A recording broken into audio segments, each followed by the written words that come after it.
ang ating presidente po ay dating piskal. Alam po niya ang kanyang batas, lalong-lalo na ang criminal law.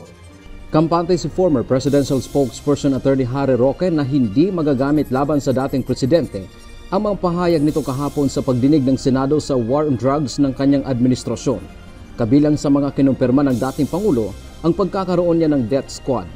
Ngunit ayon kay Roque, mahirap patunayan ang isang kaso lalo na kung kriminal. Sabi nga ni Presidente, edi kasuhan niyo ako kung gusto niyo akong kasuhan, haharapin ko kayo. No? Alam po niya kung gaano kahirap na mag-convict sa mga kasong ganito.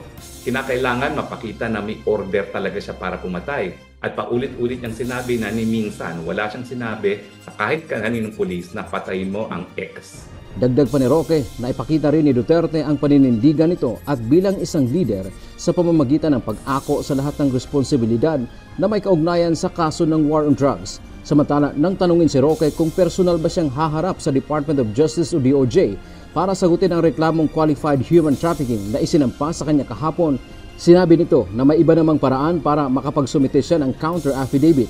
Pwede pong manumpa sa kahit kaninong piskal o kahit kaninong na pwedeng magbigay ng panunumpa.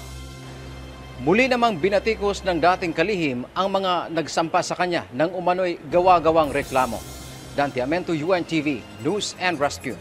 Diyos ang aming sandigan, serbisyo publiko ang aming pinahahalagahan.